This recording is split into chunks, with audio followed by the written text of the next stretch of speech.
bounds.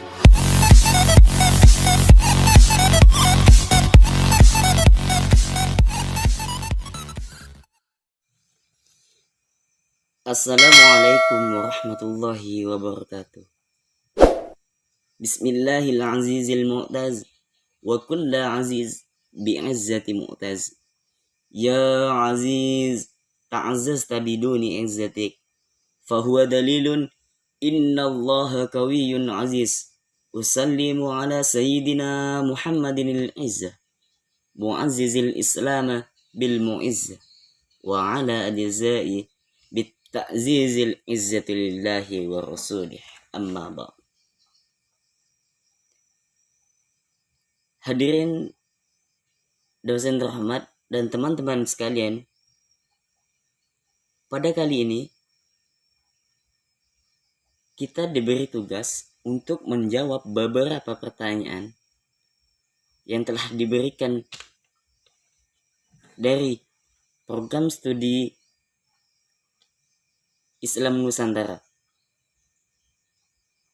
Sebelumnya saya ingin memperkenalkan diri terlebih dahulu. Perkenalkan, nama saya Afdus Soleh. Saya kuliah di Universitas Nahdlatul Ulama, Fakultas Pertanian dengan prodi Agribisnis. Baik, saya akan menjawab beberapa pertanyaan yang telah diberikan. Yang pertama ialah, apa yang Anda ketahui tentang Islam Nusantara? Islam Nusantara ialah suatu wujud empiris yang dikembangkan di Nusantara setidaknya kurang lebih pada abad ke-16. Sebagai hasil interaksi, interpretasi, dan vernakularisasi terhadap ajaran dan nilai-nilai Islam yang universal, yang sesuai dengan realitas sosiokultural di Indonesia. Istilah ini secara perdana resmi dikenalkan dan digalakkan oleh organisasi Nahdlatul Ulama pada 2015. Sebagai bentuk penafsiran, masyarakat global yang selama ini didominasi perspektif Arab dan Timur Tengah, misalnya Wahabisme dan Saudi. Islam Nusantara didefinisikan sebagai penafsiran Islam yang mempertimbangkan budaya dan adat istiadat lokal. Dalam merumuskan fikihnya, pada tahun 2015, Presiden Joko Widodo telah secara terbuka memberikan dukungan dan moderat dan dianggap cocok dengan nilai budaya Indonesia. Baik, itu jawaban yang pertama. Yang kedua ialah, bagaimana pendapat Anda dengan tradisi keislaman yang ada di sekitar Anda?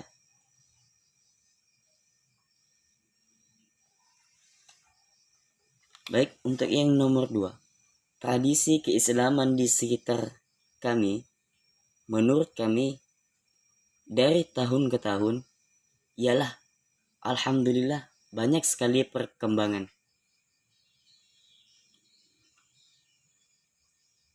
Boleh kita melihat jendela pada zaman dahulu. Pada zaman dahulu, masyarakat di sekitar kami alhamdulillah mayoritas Islam. Akan tetapi, keislaman mereka belum bisa dikatakan sempurna, bahkan jauh dari kata baik. Karena pada zaman dahulu, masyarakat di sekitar kami lemah akan ilmu, terutama di ilmu agama, apalagi di ilmu pendidikan. Jadi pada zaman dahulu, masyarakat di sekitar kami dalam melaksanakan tradisi keislaman, mereka hanya dalam istilah mengabaikan Dalam artian segala sesuatu yang diperintahkan oleh Allah tidak mereka kerjakan, dan segala sesuatu larangan tidak mereka tinggalkan. Akan tetapi, alhamdulillah semua alhamdulillah, dari tahun ke tahun, sesuai dengan perjalannya waktu, tradisi keislaman di sekitar kami alhamdulillah insya Allah berkembang, bertambah, dan bisa mendekatkan diri dengan lebih kepada Allah Subhanahu wa taala.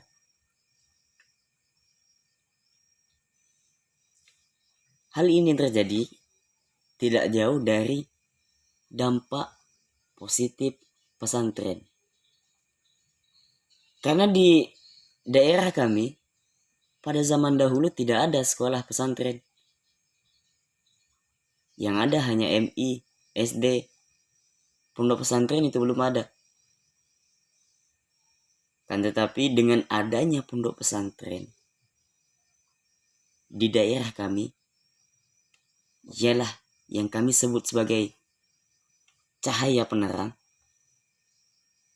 maka masyarakat di sekitar kami telah sadar, telah tahu mana yang halal dan mana yang haram, telah bisa membedakan mana yang hak dan mana yang batil. Jadi menurut saya, tradisi keislaman yang ada di sekitar saya, alhamdulillah insya Allah bertambah dan lebih mendekatkan diri kepada Allah Subhanahu wa ta'ala. Yang ketiga, pertanyaan nomor 3, bagaimana menurut Anda terhadap orang yang suka membid'ahkan tradisi robo-robo maulid Nabi, tahlil? Jadi yang perlu kita ketahui gini loh, bid'ah itu apa dulu? Karena kebanyakan pada zaman sekarang ini, apalagi di zaman teknologi,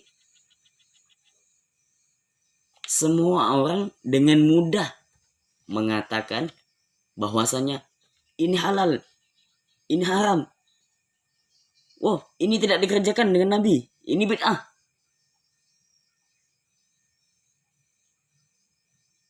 Makanya kita sebagai umat muslim harap berhati-hati dalam berbicara. Karena semuanya memiliki dasar dan alasan yang insya Allah bermanfaat. Jadi apa alasan Anda yang suka membid'ahkan, bagi orang yang suka membid'ahkan tradisi robo-robo maulid Nabi dan tahlil? Maulid Nabi ini kan bid'ah. Alasannya karena tidak dikerjakan oleh Nabi. Itu para kaum Wahabi yang menyatakan seperti itu. Tapi kita sebagai Ahlus Sunnah wal Jamaah, insya Allah kita tetap melaksanakan maulid Nabi. Karena gini loh, bid'ah itu ada dua. Bid'ah hasanah dan bid'ah dolalah. Bid'ah hasanah ialah bid'ah yang baik, bid'ah dolalah ialah bid'ah yang tidak baik. Bid'ah yang baik itu seperti apa? Ketika isinya, walaupun kegiatan ini misalnya tahlil atau maulid Nabi tidak dikerjakan pada zaman Rasulullah dan tidak dilakukan oleh Rasulullah, isinya kan yang ada di dalam maulid Nabi itu tersebut ada tahlil, ada yasinan, ada solawat. Di situ kita kan tidak ada hal yang menyeleneh. Bahkan kita memuji Nabi, kita bahagia atas hari lahirnya Nabi. Mengingat sejarah, ada pamannya Rasulullah Shallallahu Alaihi Wasallam yang mana orang ini paling benci sama baginda Nabi besar Muhammad Shallallahu Alaihi Wasallam. Dia yang sangat memusuhkan baginda Nabi. Akan tetapi pada setiap hari Senin, manusia ini diberikan keringanan oleh Allah Subhanahu wa taala dari hukumannya. Setiap hari Senin, dia dibebaskan dari segala siksaannya. Bahkan dari jari jemarinya keluar air untuk dia minum. Alasannya kenapa Allah melepas hukuman atau siksaan dari Abu Lahab ini setiap hari Senin? Karena pada zaman dahulu ketika lahirnya Rasulullah SAW, Abu Lahab ini sangat bangga. Bahkan dia pernah menyedekahkan hartanya karena rasa kebanggaan atas lahirnya baginda Nabi Muhammad SAW.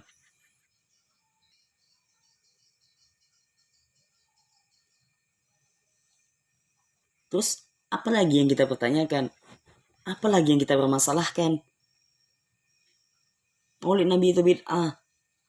Iya, emang itu bid'ah, tapi bid'ah hasanah.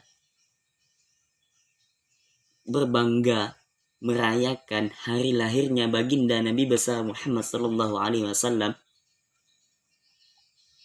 supaya kita semua dapat diterima sebagai umatnya, dapat diakui sebagai umatnya. Kecuali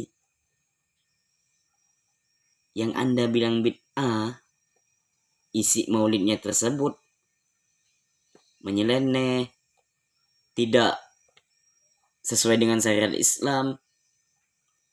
Loh, isinya sholawat, isinya baca maulid, isinya baca tahlil, baca yasin. Apa yang dipersalahkan? Terus baca yasin, apa tahlil? Tahlil itu bid'ah. Rasulullah tidak pernah mengajarkan, Rasulullah tidak pernah melakukan. Itu memang bid'ah. Tapi bid'ah yang mana dulu? Kan sudah dijelaskan, bahkan sudah ada.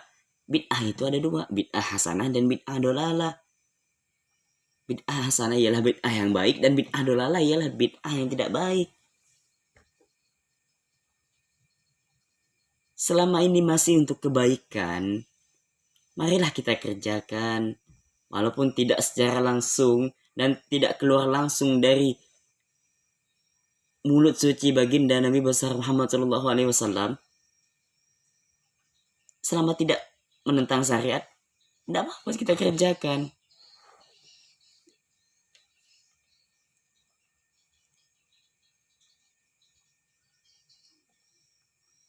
Terus ada lagi, robo-robo itu bid'ah. Robo-robo bid'ah, iya emang bid'ah. Karena tidak dikerjakan oleh Rasulullah, tidak diperintahkan oleh Rasulullah. Akan tetapi bid'ah yang mana dulu? Dan robo-robo yang seperti apa dulu? Di setiap kampung, di setiap desa, pelaksanaan robo-robo pasti berbeda. Jangan semuanya dibilang bid'ah.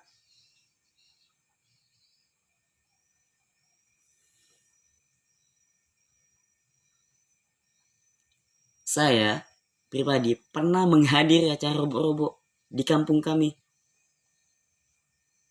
Di situ juga dengan ketua MUI Kuburaya. Bahkan beliau yang memimpin acara robo-robo. Karena dalam isi robot-robot tersebut ialah baca Yasin, baca tahlil, makan bersama, bersolawat. Tidak ada istilah buang makanan. Tidak ada istilah ngasih makan setan. Itu di kampung kami. Robot-robotnya seperti itu. Jadi menurut saya, bid'ah itu kita harus pahami dulu apa itu bid'ah. Baru mengatakan, oh ini bid'ah, oh ini bid'ah. Ketika kita sudah mengetahui bid'ah itu apa, bolehlah. Barulah kita menjawab. Ini bid'ah aja tidak tahu, tiba-tiba langsung menyalahkan orang. Oh ini bid'ah. Kamu melaksanakan maulid, Rasulullah aja tidak pernah melaksanakan. Bid'ah ini. Dosa kamu. Sembarangan jadi orang. Jadi buat orang yang sering membicarakan tradisi seperti robo-robo, maulid nabi, tahlil, itu Anda katakan bid'ah. Ya emang kami akui itu bid'ah, tapi bid'ah hasanah. Jadi kembalilah mendekatkan diri kepada Allah Subhanahu wa Ta'ala dan teruslah belajar, karena tidak ada batas usia untuk belajar. Cukup sekian dari saya. Kurang dan lebihnya mohon maaf. Segala sesuatu kelebihan datangnya dari Allah Subhanahu wa Ta'ala, dan segala sesuatu kekurangan datangnya dari diri saya pribadi. Billahi taufiq wal hidayah, waridhoi wal inayah. Wassalamualaikum warahmatullahi wabarakatuh.